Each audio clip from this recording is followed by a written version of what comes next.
Summa stawa 'alal arsi wa sakhkhara asy-syamsa wal qamar kullu yajri li ajalin musamma yudabbirul amra yufassilul ayati la'allakum biliqa'i rabbikum tuqinun. Wa huwa alladhi maddal arda wa ja'ala fiha rawasiya wa anhara wa min kulli samarati ja'ala fiha zawjaini isnaini yughshil laylan nahar inna fi dzalika laayatil liqaumin yatafakkarun. Asyhadu an la ilaha illallah wahdahu la syarikalah wa asyhadu anna Muhammadan abduhu wa rasuluh. Allahumma salli ala Muhammadin wa ala alihi wa ashabihi wa man tabi'ahu bi ihsanin ila yaumiddin. Ibadallah, usikum bitaqwallah fa innal jannata uiddat lil muttaqin. Ya ayyuhalladzina amanu taqullaha haqqa tuqatih wa la tamutunna illa wa antum muslimun. Wa qala ta'ala ya ayyuhan nasu taqu rabbakum alladzi khalaqakum min nafsin wahidah wa khalaqa minha zawjaha wa bassa minhuma rijalan katsiran wa nisaa'a wattaqullaha alladzi tasaaluna bihi wal arham innallaha kana 'alaikum raqiba. Jamaah rahimakumullah, salat gerhana merupakan salat rutin yang terjadi tiap tahun, kadang 2 kali, kadang 3 kali. Dan itu merupakan ayat dari ayat-ayat Allah. Diriwayatkan dari Ibnu Mas'ud yang wafat 32 oleh Imam Bukhari, Rasul bersabda, "Inna syamsa wal qamar la yankasifani limauti ahadin minan nas walakinnahuma ayatani min ayatillah fa idza ra'aitumuhuma faqumu fasallu." Sesungguhnya matahari dan bulan tidak terjadi gerhana karena kematian seseorang atau karena kehidupannya, tapi itu merupakan bukti ayat-ayat Allah yang beredar sebagaimana mestinya. Min ayatillah, dari bagian ayat-ayat Allah. Fa idza ra'aitumuhuma, maka apabila kalian melihat matahari dan bulan itu terjadi gerhana, faqumu, berdirilah, fasallu, dan salatlah. Kemudian diriwayatkan dari Aisyah istri Rasul radhiyallahu anha yang wafat 57 juga oleh Imam Bukhari, Rasul bersabda, "Inna syamsa wal qamar ayatani min ayatillah." Sungguhnya matahari dan bulan itu merupakan 2 ayat dari ayat-ayat Allah. La yahsifani limauti ahadin wala lihayatihi. Tidak terjadi gerhana karena mati seseorang, bukan pula karena kehidupan seseorang. Bukan karena kematian, bukan karena kelahiran. Wa idza ra'aitum dalik, apabila kalian melihat terjadi gerhana, fadullah, maka berdoalah kepada Allah, wa kabbiru, dan takbirlah, wa sallu, dan salatlah, wa tasaddaqu, dan sedekahlah. Dari 2 hadis yang sama-sama diriwayatkan oleh Al-Bukhari juz 4, yang satu dari Ibnu Mas'ud dan yang kedua dari Aisyah, maka ada 5 tugas kita ketika terjadi gerhana. Pertama tadi fakum wasallu, salat. Kedua, fadullah, berdoa. Ketiga, kabbaru, bertakbir. Keempat, fahamidallah wa asna alaihi, memuji Allah dan menyanjungnya, yaitu dengan khutbah atau mendengarkan khutbah. watasodaku, dan bersedekahlah. Jadi 5 tugas kita, insya Allah akan kita lakukan bersama. Adapun khutbah gerhana, isinya sesuai dengan situasi dan kondisi. Pernah Rasul khutbah gerhana tentang siksa kubur. Karena kebetulan sebelum gerhana ada seorang Yahudi datang kepada Aisyah, minta bantuan. Oleh Aisyah diberi bantuan. Dan setelah mendapat bantuan dari Aisyah, dia mengatakan, u'iduki min adabil qabri. Aku berlindung kepada Allah agar kamu terbebas dari siksa kubur. Maka Aisyah itu bertanya kepada Rasul, ya Rasulullah, apakah ada siksa kubur?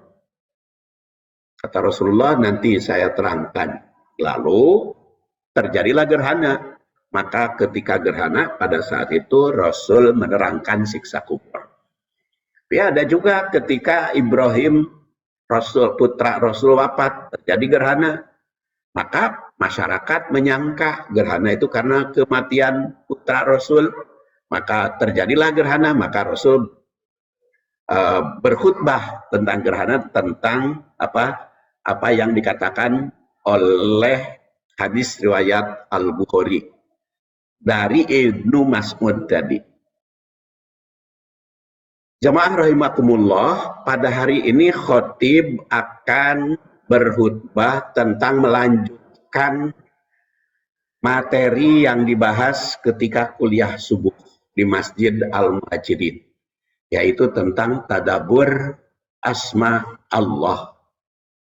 Di Muhajirin sudah saya bahas 4 kali, kemudian di Al-Fitrah 1 kali, jadi pertemuan yang ke-6 sekarang ini.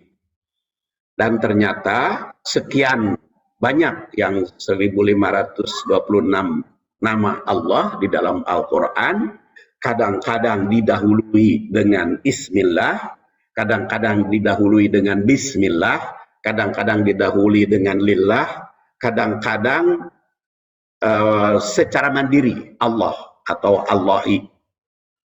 Dan yang diawali dengan huruf jar, lillah, itu jumlahnya 113 kali di dalam Al-Quran.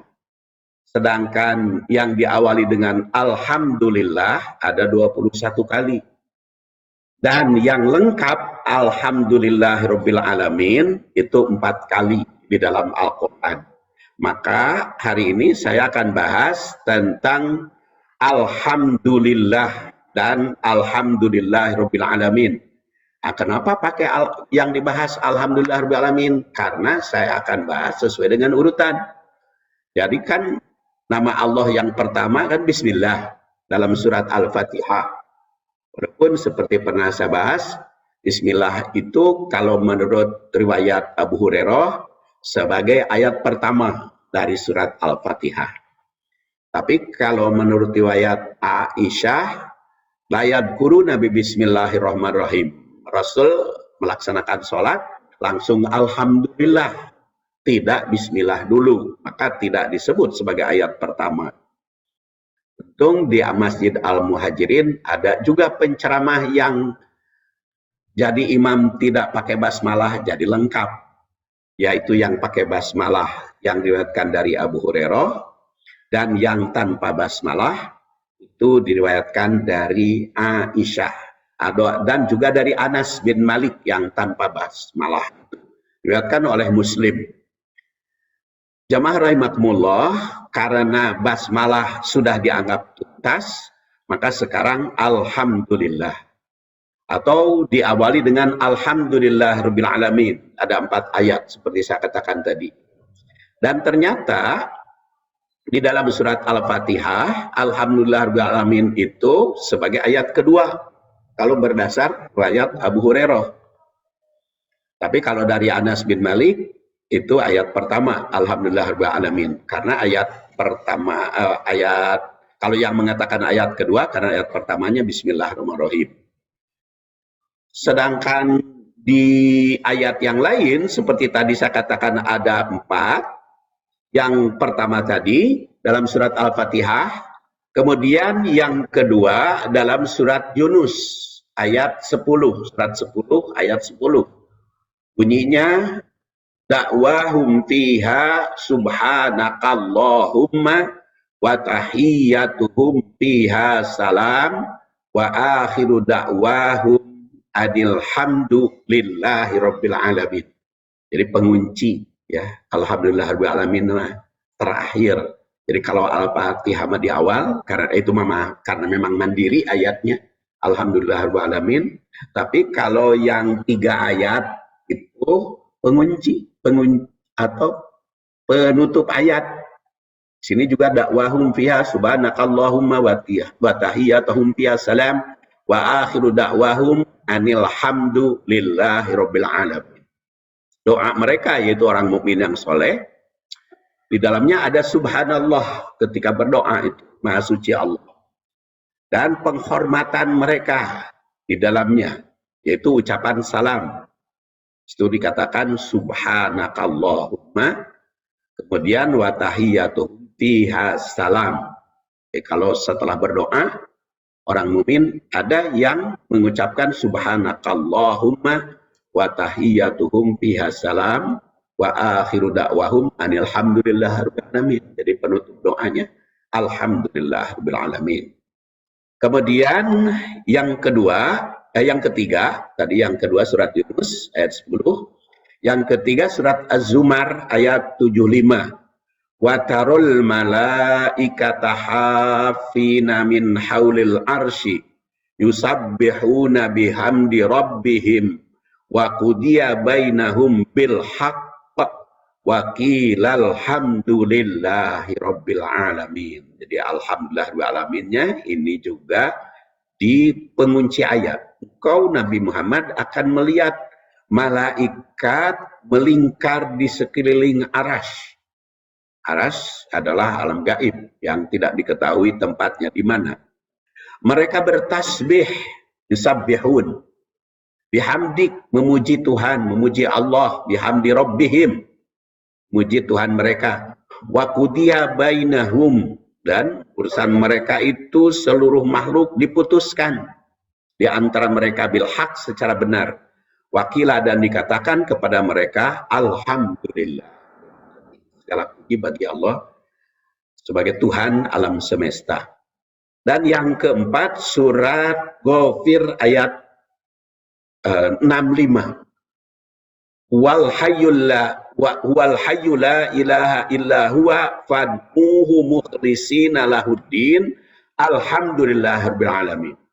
Huwa, dia al-hayyu, yang maha hidup, tiada Tuhan, la ilaha illa huwa, tiada Tuhan selain dia, fad'uhu, maka berdoalah kepadanya, kepada Allah Subhanahu wa taala, mukhlishina lahuddin, dengan ikhlas baginya.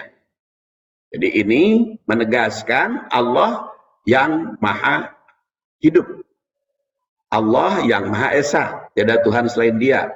Kemudian hendaklah berdoa kepada Allah dengan memanggil nama Allah secara ikhlas, dan beragamalah baginya secara ikhlas, dan katakan alhamdulillah rabbil alamin, segala puji bagi Allah Tuhan alam semesta. Jadi itu 4 kali ucapan alhamdulillah rabbil alamin. Kemudian tanpa alamin. Jadi alhamdulillah yang jumlahnya tadi saya katakan ada 21 kali. Dan ternyata perkataan alhamdulillah itu sudah menjadi buah bibir bagi umat Islam. Kenapa? Karena begitu bangun, yang dibacanya kan alhamdulillah. Jadi begitu bangun bukan bismillah, tapi alhamdulillah. Dan kalau mau tidur bismillah. Jadi sama dengan urutan Al-Fatihah, ada bismillah, ada alhamdulillah. Dan orang mukmin juga bismillah mau tidur, alhamdulillah bangun tidur.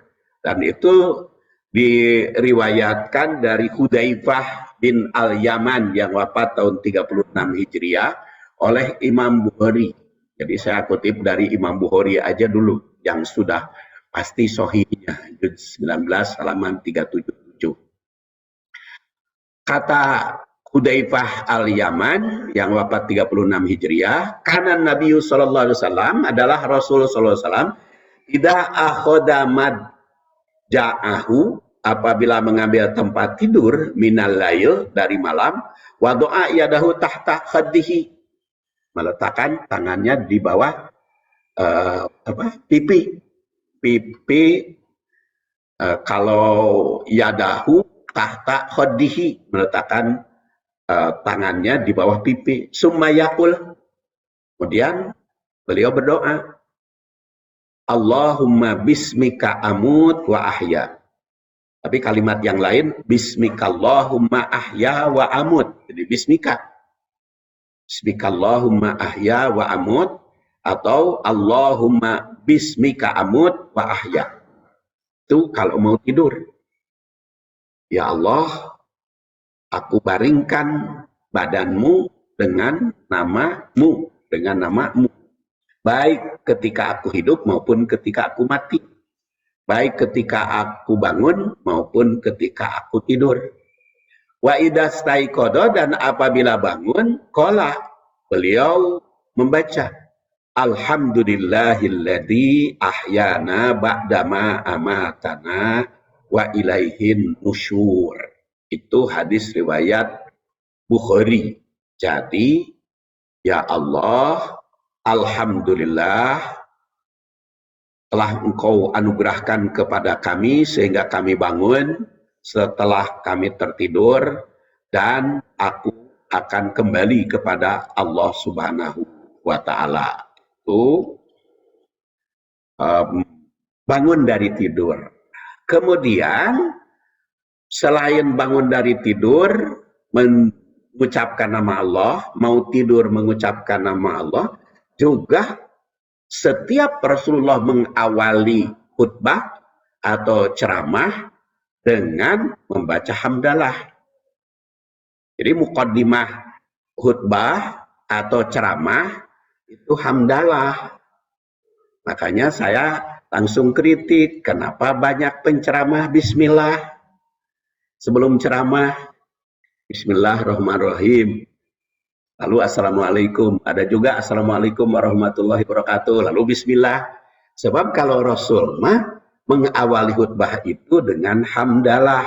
Itu diriwayatkan oleh Ibnu Mas'ud atau dari Ibnu Mas'ud yang wafat tahun 32 Hijriah.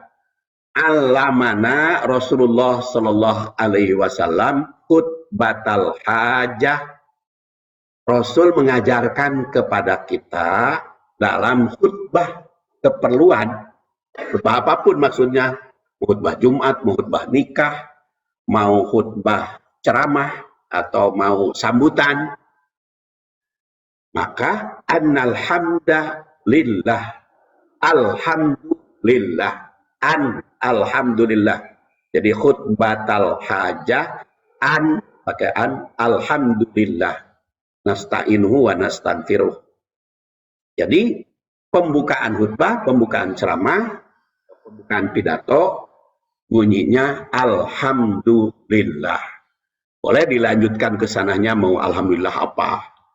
Mau alhamdulillah nasta'inuhu wa nastaghfiruh, Allahumma alhamdulillahi arsala rasulahu, dan sebagainya. Itu diriwayatkan oleh Abu Dawud. Dan juga dari Jabir bin Abdullah yang wafat tahun 78, itu diriwayatkan Muslim. Karena khutbatun Nabi sallallahu alaihi wasallam adalah khutbah Nabi sallallahu alaihi wasallam yaumal Jum'ah, pada hari Jumat, yahmadullah wa yusni alaihi. Itu juga mengawalinya dengan yahmadullah, dengan alhamdulillah. Kalau pakai anak malah. Tapi yang penting isinya alhamdulillah. Tapi kalau berdasar dua hadis ini memang tidak pakai anak. Kalau tadi itu menunjukkan khutbatal hajah, alhamdulillah nasta'inu. Kemudian di sini yahmadullah, karena bisa alhamdulillah, bisa yahmadullah, jadi boleh dengan bahasa apa, dengan kalimat apapun, umpamanya hamid. Selain alhamdulillah, umpamanya hamidullah, hamidallah, dan sebagainya. Yang penting memuji Allah Subhanahu wa taala. Itu mengawali pembicaraan. Jadi nanti para penceramah diperbaiki awalnya alhamdulillah. Jadi tidak perlu basmalah, langsung saja. Mau assalamualaikum tidak usah basmalah karena kan idza laqitahu fasallim alaihi. Sesama muslim itu apabila bertemu salamlah. Jadi kalau apabila mau basmalah apabila kita mau salam nggak ada basmalah. Jadi ketemu assalamualaikum tidak usah begitu ketemu bismillahirrahmanirrahim assalamualaikum. Jadi langsung saja assalamualaikum. Begitu pula mau ceramah assalamualaikum tanpa basmalah dulu.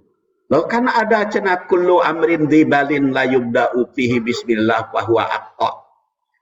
Segala sesuatu kalau tidak diawali bismillah aqta putus. Itu kan hadisnya munkar, hadisnya dhaif, hadisnya lemah. Jadi awal itu ada ya memang yang basmalah seperti menyembelih ya bismillah gitu ya. Kemudian apalagi kalau mau pergi ya bismillah, kalau mau tidur ya bismillah, kalau mau hubungan suami istri ya bismillah. Tapi itu kapan basmalah? Itu tuntunan Rasul. Jadi kalau bertemu ya assalamualaikum. Kalau sholat awalnya apa? Allahu Akbar, takbir. Jadi kalau mau sholat Allahu Akbar, bukan basmalah. Basmalahnya kapan? Nanti di dalam sholat. Nah itulah aturan-aturan memang kita perbaiki masing-masing berdasar hadis Rasulullah. Baik, sekarang alhamdulillah di dalam Al-Quran seperti tadi saya katakan ada 21, tapi yang 4 alhamdulillahirabbil alamin. Tentu tidak akan saya bahas 21-nya. Itu mah bersambung aja kapan nanti dilanjutkan, mungkin mau khutbah Jumat ataupun ketemu lagi bahas alhamdulillah. Yang pertama surat Al-An'am. Alhamdulillahilladzi khalaqas samawati wal ard wa ja'alad dhulumati wan nur summal ladzina kafaru bi rabbihim ya'dilun. Nah, berdasar surat Al-An'am ayat 1, maka pertama kali Allah Subhanahu wa taala membuka ayat itu dengan alhamdulillah. Memuji Allah. Dan di sana dikatakan alladzi khalaqas samawati wal ard. Memuji Allah yang membuat langit dan bumi. Kemudian wa ja'alad dhulumat wan nur. Allah yang menciptakan langit dan bumi dan yang menciptakan gelap dan cahaya. Terang dan gelap. Nah, gelap dan cahaya, dia yang menjadikan maka jalan iman dan kufur. Di situ artinya. Kemudian di situ dikatakan summal ladzina kafaru bi rabbihim ya'dilun. Orang-orang kafir itu mempersamakan Tuhan mereka, maka itu perbuatan musyrik. Jadi di sini Allah memuji dirinya, alhamdulillah. Kemudian yang kedua mengungkapkan dia pencipta langit dan bumi. Ketiga, menegaskan dia pencipta gelap dan cahaya. Dan yang keempat, manusia itu ada yang kufur, ada yang iman. Kemudian ayat berikutnya surat Al-A'raf ayat 43. Ini saya urutannya berdasar urutan surat saja. Wa naza'na ma fi sudurihim min ghillin tajri min tahtihimul anhar wa qalul hamdulillah. Di situ dikatakan wa qalul hamdulillah alladzi hadana li hada wa ma kunna linahtadiya laula an hadanallah laqad ja'at rusul rabbina bil haqq wa nudu an tilkumul jannah uristumuha bima kuntum ta'malun. Ayat ini mengungkap kebahagiaan ahli surga yang telah mencapai sukses. Sehingga mereka mengatakan alhamdulillah. Jadi ucapan alhamdulillah itu bukan hanya di dunia ketika gembira. Di akhirat juga di surga orang-orang yang beriman itu mendapat kebahagiaan dengan mengucapkan alhamdulillah. Karena mereka mendapatkan sukses dan juga mereka sadar hidup di dunia itu mengikuti petunjuk. maka mendapat nikmat di akhirat. Kemudian kedua, jika tidak mengikuti petunjuk ilahi akan tersesat, karena di situ ditandaskan laula an hadanallah, andaikan tanpa petunjuk ya tidak akan masuk surga tanpa petunjuk Allah. Kemudian yang ketiga, para rasul utusan Allah itu sebagai pembimbing, karena di situ dikatakan ja'at rusulu rabbina bil haq, sebagai pembimbing. Karena membimbing kami, maka kami bahagia. Kemudian yang keempat, setiap mukmin itu diseru agar yakin bahwa surga bisa didapat atas rahmat Allah dan usaha manusia. Makanya saya katakan atas rahmat Allah itu penentu dan usaha manusia. Manusia diberikan oleh Allah Subhanahu wa taala sebagai pahala apa? Rahmat sebagai pahalanya sebagai rahmat. Kemudian dalam Ibrahim, surat Ibrahim ayat 3941, alhamdulillah alladzi wahabali 'alal kibar. Ibrahim itu sangat berbahagia di kala dewasa dia punya generasi penerus 'alal kibar ketika dewasa. Ismail wa Ishak, yaitu Ismail dan Ishak.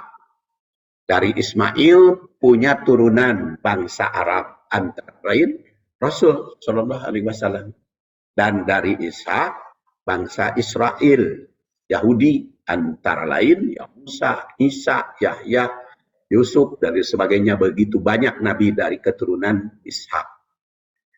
Dan kata Ibrahim, Inna Rabbi lasami'ud du'a. Tuhanku itu benar-benar mendengar doa kami.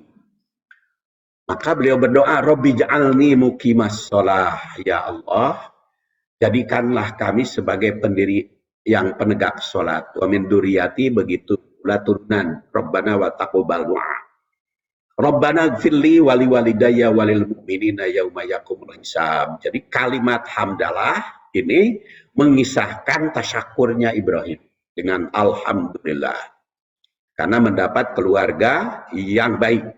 Dan tersirat dalam ayat ini, betapa bahagia di masa usia lanjut mendapatkan keturunan soleh. Bahagia pisan.